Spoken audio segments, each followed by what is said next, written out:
السلام علیکم ورحمت الله وبرکاته. حضرت رسول اکرم صلی الله علیه وسلم مبارک په اوږده حدیث شریف کې بیان کړی دی د روژې مبارکې د اخرنۍ شپو دپاره. نو دغه حدیث شریف دغه اخري جز زه تاسې ته وایم، ښه په غور سره یې واورئ چې دې مبارکې میاشتې په اخره کې الله جل جلاله موږ ته څه راکوي او د دې مبارکې میاشتې څخه محرومه څوک پاتېږي. یو اوږد حدیث شریف دی، ترغیب و ترهیب د اسماعیل اصبهاني رحمه الله کتاب دی، 2 جلد 350 صفحه،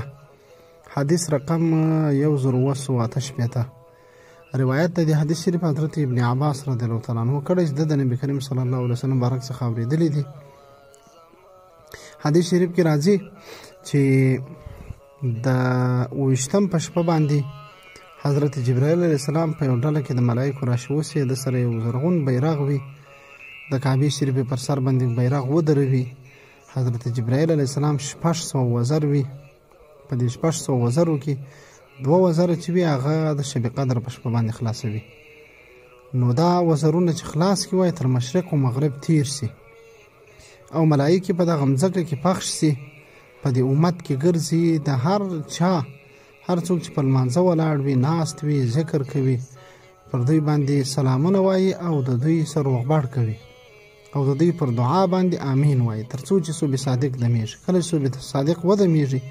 نو بیا حضرت جبرائیل علیه السلام ناره کی یا معشر ملائکة الرحیل الرحیل، ای ټولۍ د ملائکو بس کوچ کو بهرې رځو. نو ملائکه حضرت جبرائیل علیه السلام مبارک ته فرمایي وای ما صنع الله فی حوائج المؤمنین من امت محمد صلی الله علیه وسلم. ملائکه جبرائیل علیه السلام ته وایي چې الله جل جلاله د نبی علیه السلام مبارک د امت په حاجتو باندې څه وکړه. نو دی مبارک ورته وایي وای الله جل جلاله دوی ته په دغه شپه کې په نظر د رحمت وکتل او عفو یې ورته وکړه، ګناهونه یې ورته وبخښل، الا 4 نفرو ته الله جل جلاله په دې میاشت کې په دغه شپه کې په داخلي شپه کې د روژې مبارکې په نظر د رحمت نه یې کتلې، 4. نو رسول الله صلی الله علیه وسلم مبارک وفرمایل صحابه کرام ول چې یا رسول الله دا جبرائیل علیه السلام ته ملایکه وایي دا څوک دي؟ دی ورته وایي چې هغه مدمن خمر یو شرابخوره، وعاق لوالديه بلغه څوک چې د مور و پلار ازاري وي دا د هغې پاته سو، وقاطع رحم بلغه سړی چې قطع د صلې رحمې یې کړي، د خپلوانو د دوستانو سره یې صلې رحمې پرې کړي وي، ومشاحن بلغه څوک چې د یو چا سره حسد وکړي نو بغض غړوړ په زړه کې ولري.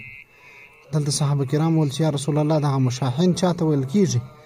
ویل دا هغه سړی دی چې د یو چا سره قطع کړي وي، خبرې نه ورسره کوي، خوابتیا ورسره کړي پر معمولي شي باندې. په دغه شپه باندې دغه 4 کسان پاته دي، دې 4 کسانو ته الله جل جلاله نه په نظر د رحمت وګوري.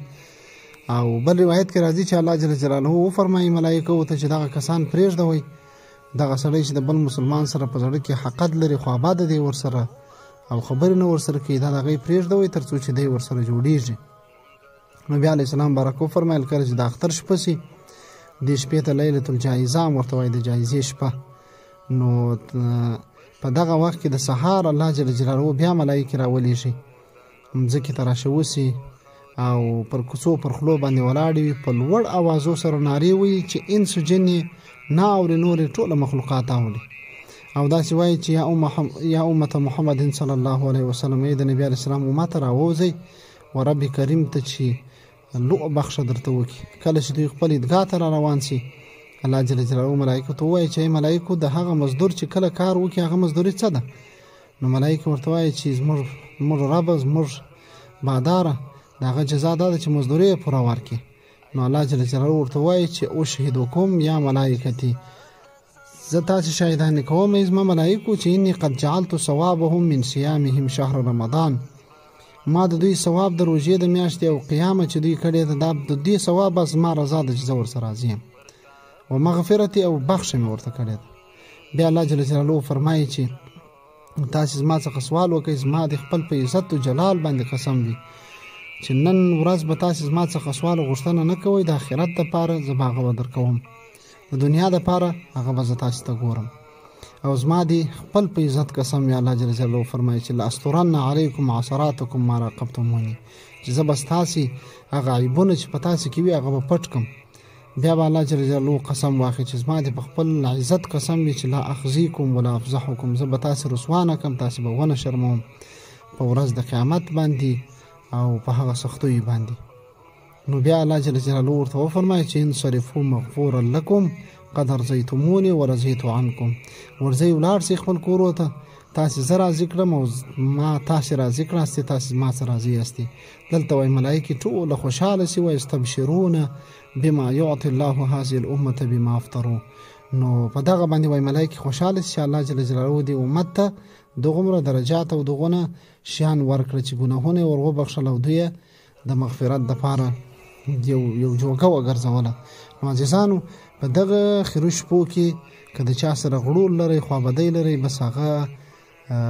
دا یوه خبره زما د ومنئ، بس زنګ ورته ووهه که ټلیفون کېږي،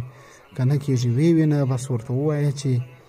زه نسم کولی چې د الله جل جلاله د مغفرت څخه دغسې پاته سم. که نه در سره کول، سلام دې ورته وکړئ، وعلیک یې نه کوئ، ټلیفون یې وکړئ نه کوئ، بس نور ستا غاړې خلاصې دي، بیا به بار ته د پر غاړه باندې وي. والسلام علیکم ورحمة الله وبرکاته.